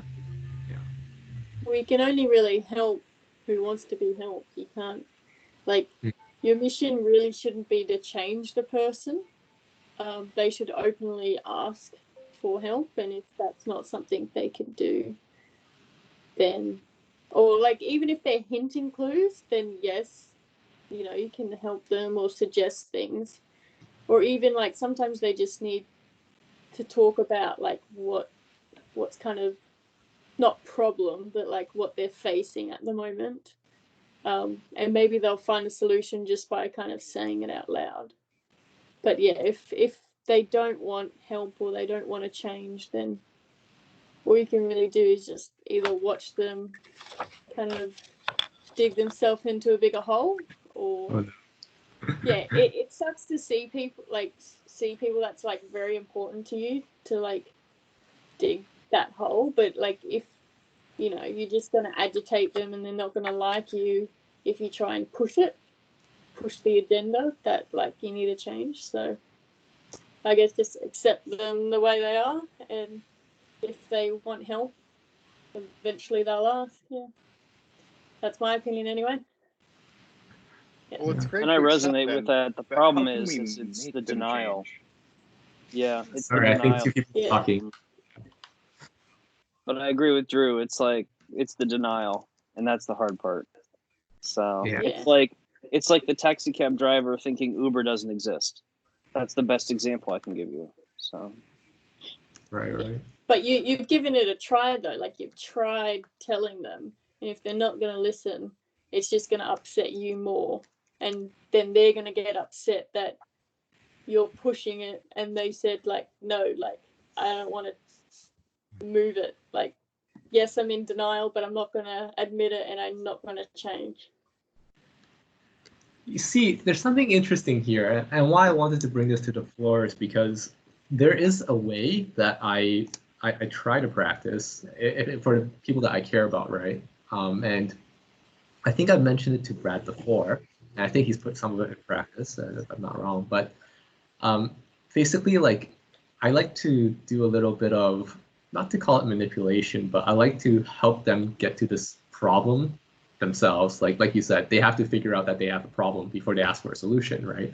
And if the whole goal is that they're running away and shading their eyes from the problem, then they're never going to get to it naturally. That's the thing I realized. It's not like all of a sudden, 1 month later, 1 year later, 10 years later, they're going to realize they were wrong unless something drastic happens to them, something drastically uncomfortable, drastically outrageously bad happens. And from my point of view, sometimes the most helpful thing you can do is accelerate that timeline of that impending doom that you see happening and just accelerate that for them for they see it happening. Not to say that actually put them in the hot seat of danger, but making sure that they kind of get it, that things are going to be much worse if they don't act now. But then obviously something that I also face with the problem when going through about this is that some people believe that they deserve to be behind. They deserve to be out of the game. And not, I don't mean that in like a self-defeating way. Sometimes it is, but I just mean like, oh, I'm too old. I'm all the times. There's no way I can do this. I don't have the education. I don't, all the I don'ts, right? And then part of that is just them identifying with an identity that is limiting their growth in that aspect, fixed mindsets.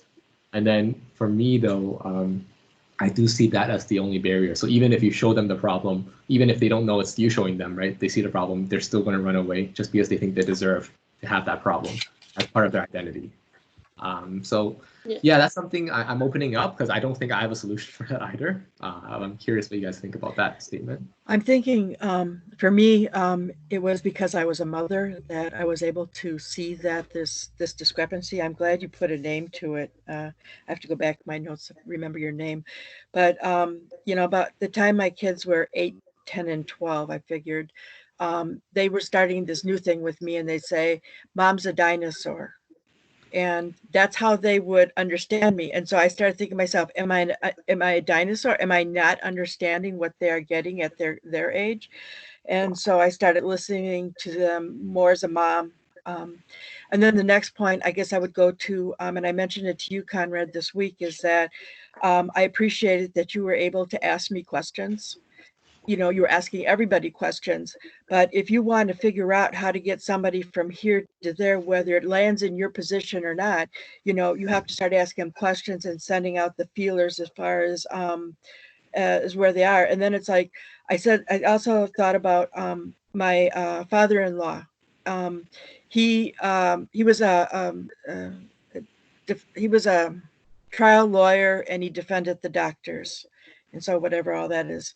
But he said in a conversation, one of the first months I met him, is that he was able to understand somebody about 17 steps ahead of where they were. And so he would be able to go into trial and start with somebody way back in this position and lead him, like sort of like what you were saying, Conrad, but kind of lead him to a position that he wanted him to get to as far as, proving his case or whatever he had to do there. And so I think that mostly, in going back to the other position, somebody mentioned that you can't teach somebody or tell somebody how to do something.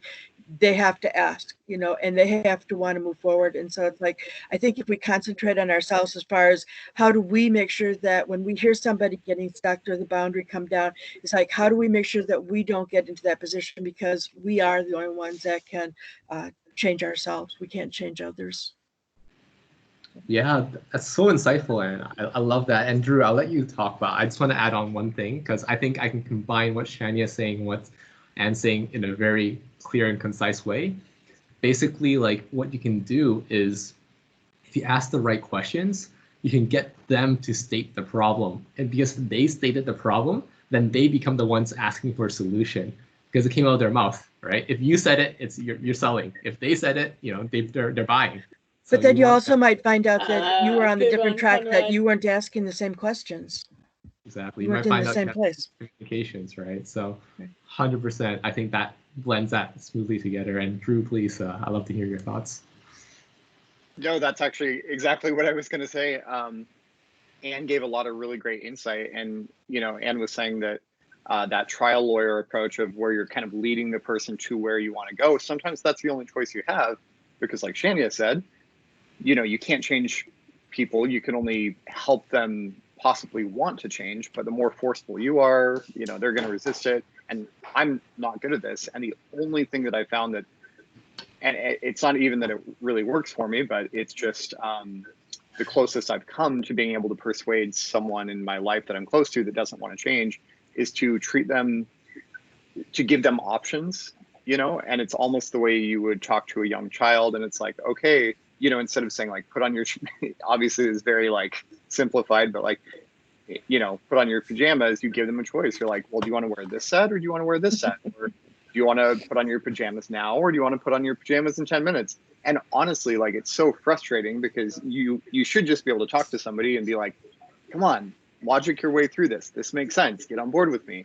But the more forceful you are, the more resistant they are. And sometimes you just have to question, which is exactly what Conrad was just saying, and like ask questions, kind of be Socratic about it, use the Socratic method, and then provide options, because then they are making a choice. Even if you've limited the choice set to 2 things, it's still giving them agency to, you know, make the choice of themselves rather than they feel like they're being told what to do. And that's not a very deep insight, but it was just the things that was going through my head is, yeah, like follow the line of, you know, questioning and allow them to explore the space themselves. So yeah, and it is deep, actually, Drew. Don't sell yourself short, because the deepest part, I think, also is that both options are actually options that you want anyways. Like, if you want, do you want to put on your shoes now or later? It doesn't matter to you, because in the end, you wanted the shoes on. The later and now it's irrelevant in the scope of what you wanted. So maybe that's something that, Brad, you can apply to your situation. Yeah. And Brad, if you do learn from this process, this is something I'm extremely bad at, and I would love to hear what you learned from it. So if you come across things, and because, you know, it's something I struggle with, I've got someone very close in my life that I would really love to change, but that's just not the way the universe works. So I would just like to follow along your journey, and as you learn and insights you gain, I would love to learn from you. Well, I can tell you what doesn't work. What doesn't work is basically holding your tongue in hopes that you will find a moment to have a discussion where you can apply logic. Because at least in my situation, logic doesn't seem to work because it's not their logic. So, and you can't do anything in anger or frustration or with an edge, because that's an absolute disaster too. And the other problem that I'm facing, which is a challenge, is there's a right time and a wrong time for a conversation. And while I'm not entirely positive, but I do believe, especially with my father in particular, that depending on the time of day or the situation of what his either blood sugar might be or his mental acuity might be, you could have a conversation and he won't remember it. So the risk is then you have to have someone else in the room who can hear that conversation, who can relay what actually happened, so that you don't have the telephone game happen where a different version of the story gets told to different people, and then it comes back to you looking like it never looked. So I, as much as I need to have a Drew time blocking master session with you, I really think that, honestly, I think the best approaches are not unlike what Shania said, that sometimes you have to take it in the fashion where you help them find the path on their own. And that works as long as everyone has the same story. But the only way that I can get everyone to have the same story is if my entire family and executive team is in that room. And then I run the risk of embarrassing one of my family members in front of the team, which does not go well also. But it comes down to that continuity of message. So, can I say one thing? You can, but I need to finish one thing, and Okay. it's yours. You know, whether you talk to attorneys or colleagues or coworkers or vendors or whoever, everybody thinks this is a simple conversation of a change in leadership. It's not a simple conversation, because to my parents, our business is their life. and they have let it consume them, and they don't have passions, hobbies, interests, friends outside of this business. And so when they don't identify as the figurehead of the business, they can't identify with their life, and they feel like their life is over. So it's one of those things, like the taxi cab analogy is the best thing I can give you. They want to do everything like you did in New York 30 years ago when you got a cab, that was the way to go. They can't identify with how dynamic our business marketplace is, and it's kind of sad. And it's actually led me to believe that there's things that I need to make changes in my life right now so that I don't fall down that same path. So, okay, Ian, it's you. You know, exactly what you had said at the end. My only thing that I wanted to say was that I hear a lot of sadness in your voice, you know, and I think that there has to be something about, you know, with the other sentiments, like Shani said, that, you know, you can't change somebody else, but I think the part you have to be aware of is yourself and your own reaction to the whole situation. Like, I think there has to be some kind of sadness in seeing that your parents are failing and that they're not always going to be there for you, or that you aren't able to help them out. And so I think that's the part I wanted to address. I don't disagree with you, because deep in my heart, I know that honestly the best solution for me is to totally leave the company. But at the same time, then that has other family barriers which may or may not ever be repaired. And I don't know. It's but it's a sadness that I wanted to address.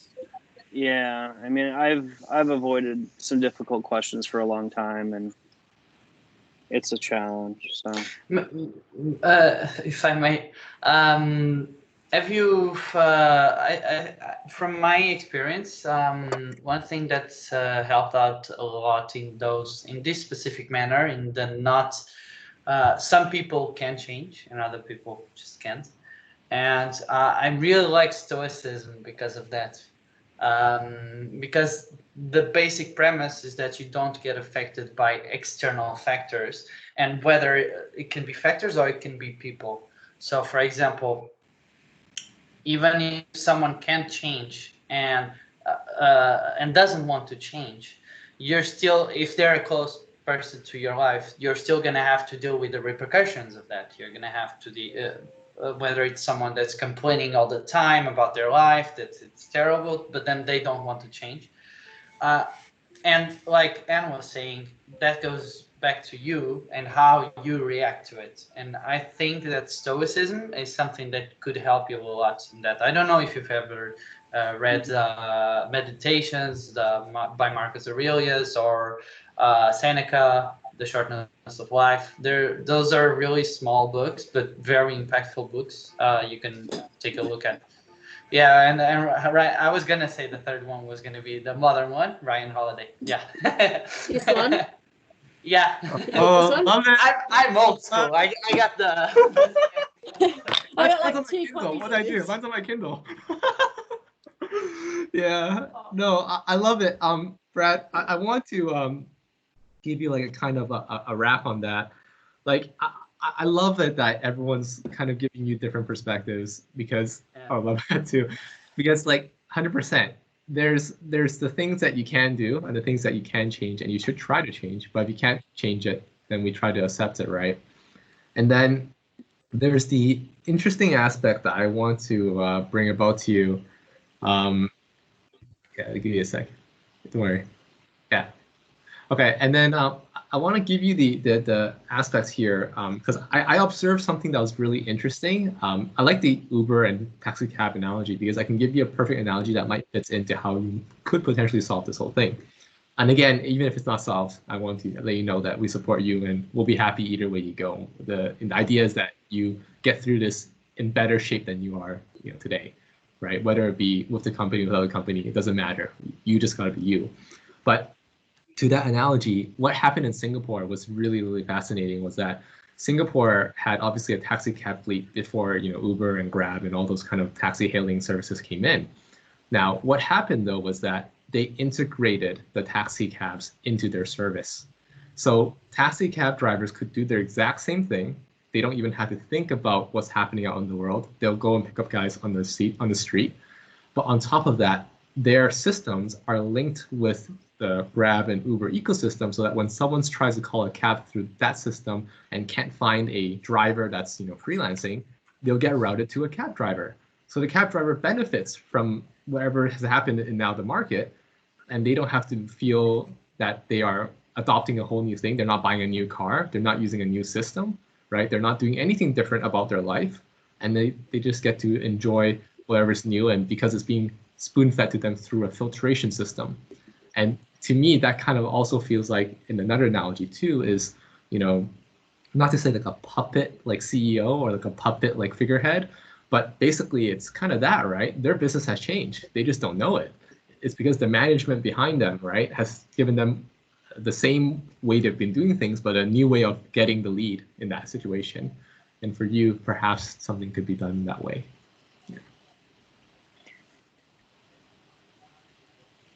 You're muted. You're muted. You're muted. Honestly, I've thought about the puppet factor, even though that sounds a little derogatory, but that would be the ideal situation. I don't know. I guess it's just, it's interesting to see. I guess if anything, I certainly don't want to work my entire life for a mission and then allow it to be crumbled and not be magnified in some way. Little group. I mean, I guess if you had a different passion tomorrow, you probably wouldn't want to pull the plug. You'd probably want to pass it on to somebody to build further, because obviously everybody here has had benefit from. So I don't know. It's just, that's the thing that I can't. I think it's just the fear. They're just afraid. We all have fears, it's just everybody has their own way of dealing with it. So I think that's the challenge. I haven't dealt with it in the same way they have. And there's ways I should deal with fears that I don't, that I think I should, but so it's a process.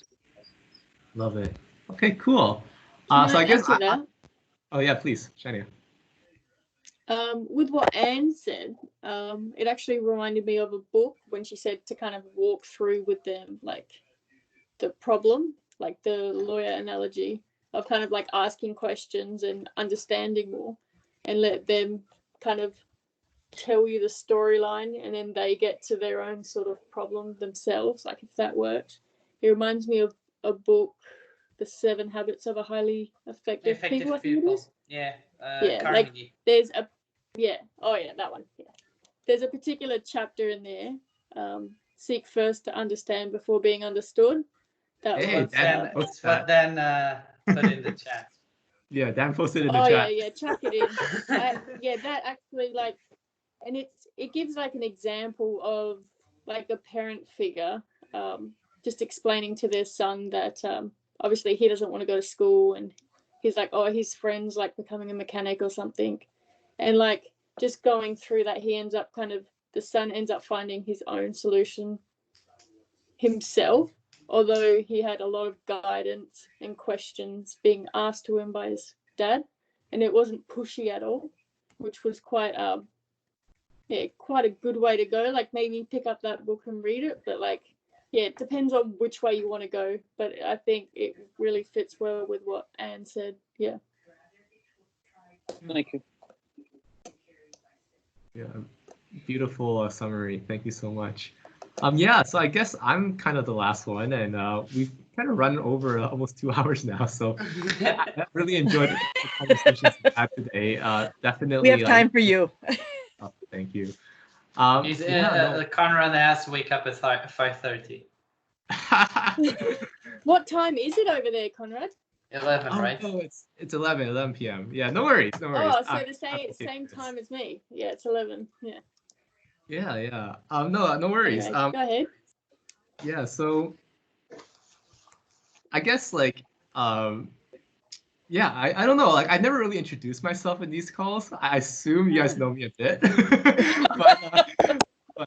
Yes, I've watched all your videos. I know your life from the start to the end. Who are you? Who am I? Yeah, no, I guess I'll still follow the same format just to be consistent with you all, right?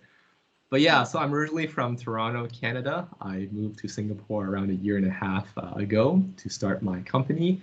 And my passion is really just bringing together groups of people that are like-minded and passionate about a certain topic or a certain ideal, a certain vision, and helping them maximize the benefits of whatever that will bring to their lives. And of course, very practical applications would be like in a business, right? You have to bring together people that care about the same problem statement that you have and try to find a solution together.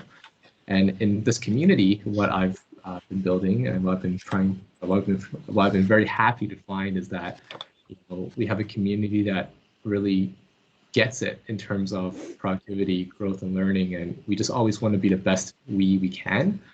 And basically every day we're just improving ourselves bit by bit, and I love that. So my passion definitely is how can I keep empowering you all to keep following on your ideals, keep being the best you can be, and giving you systems that work for me. And again, my way is just a way, right? You guys can obviously have your own inputs, have your own way of doing things. And why I love that we've built this community around Notion, for one, as a tool, is that it is customizable. You can make it your own. And I'm not saying that you should take it as it is and instead say that you should customize it to what you want it to be. So I love that. So one thing that I did well this week was I finally got out a lot of the content I wanted for the gamification project. And so it's officially out of beta now. I'm calling this our official launch because I think for me, the last 5 months of working on this project has been really insightful and fruitful. I've been able to use it for myself, validate it myself, and also validate it with you active community members. Really happy about that because for me, I'm always anxious about releasing content online when I'm not certain that it's something that's well tested or it's something that it's well validated. For me, I always try to release things only after I have tested it like thoroughly. At least it's useful for me for one, and then if better thing is that it's useful for my friends, my family, and then our community. So a huge thanks to all of you for showing up and for being a part of this amazing journey. And part of that was also documenting my entire process. One thing that I found that was really helpful about using the system was that because I've segregated everything in terms of projects, tasks, key results and goals, I can actually go back and just open up my CodeX3 kickoff project, and I'm able to see exactly what I did, when I did it, how it affected everything, how what were my key milestones that I was trying to reach, my goals I had in mind at a time. So I was never lost in my process of building this community, and I never will be lost because that's the process I'm going to keep putting on and putting forward. So something that was always frequently asked for me was, how did I do this? How did this community come about? What's the history of it?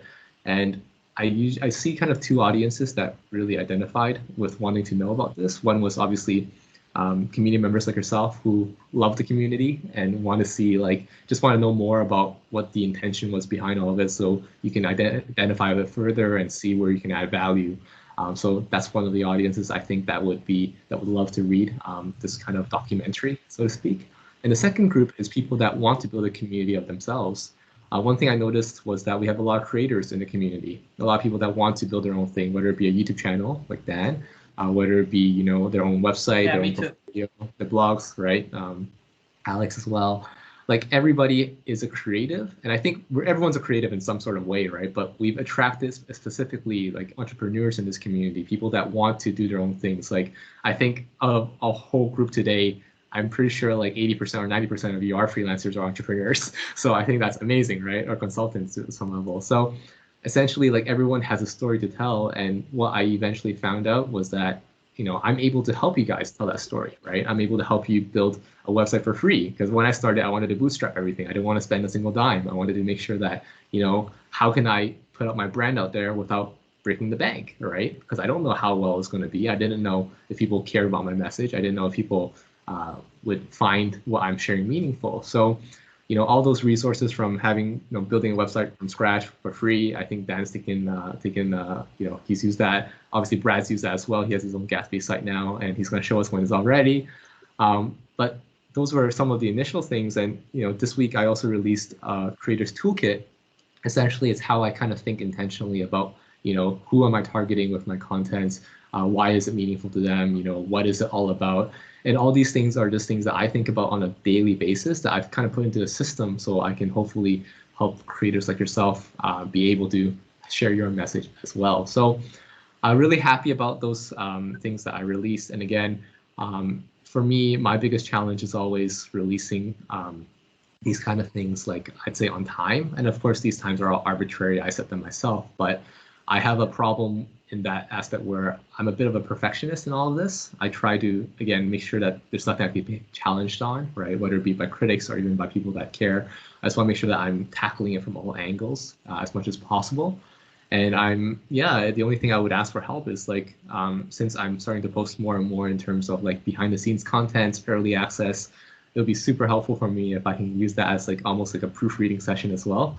So you guys can let me know like if what I'm trying to get across is what I'm getting across. And yeah, that's the thing I'm trying to do. And other than that, like just keep being awesome. I think you guys are an amazing community, and so glad for you guys to be part of this journey with me and with us. Yeah. Cool. So from there, basically, I'd like you all to post your character updates or progression on the gamification leaderboard. That's something we do every week, a kind of a way to solidify and wrap up your end of the week and also plan for next week in terms of all the things we talked about here, of course, like what you got done well, what you could have done well better, a little bit of reflection about that, but also what you're going to do for next week. So then that's kind of long-term planning for you in the sense of a week planning. And we have the daily stand-ups that's going on nowadays. Every day we're kind of making a post on the leaderboard where we're telling us, about what we accomplished yesterday, what we want to accomplish today, and something we might need help with. Hopefully that's useful for you guys. I know Anne and Drew and Veronica, you guys have been a part of this. I'm planning to add some upgrades to what we learned from our first week of doing it into this week, like putting like a spreadsheet together so you can actually look back in history and see what you guys posted, making it more of a collaborative process, maybe even. So stay tuned for that. I'll release that tomorrow morning. But other than that, I think this is a very productive meeting. Thank you so much for being a part of it. And if you have those notes, definitely do post them up the community if you have a chance. Hopefully they're not too long form and there's something that people can digest. It looks like this, would you be able to read that? Maybe not, yeah. I know Drew is also a very avid note taker as well, so maybe he and you can put some minds together and see what we can do. But yes, thank you so much again. I was checking Brad's updates. Brad's filthy rich on 27,000 gold. Yeah, he's a hoarder. He's too productive. I don't know about that, but all right, you guys have a great week. You guys have a great week ahead. Please Cool. take care. Conrad, see ya. Oh yeah. Yeah. Can you stay on? So like, yeah. Oh, okay, yeah, I'll stay on with you. I'll end the meeting now. Thanks, guys. Please take care. Okay. See ya. Goodbye. Nice to meet you, everyone. Thank you. Nice Bye-bye to meet you too. Take care.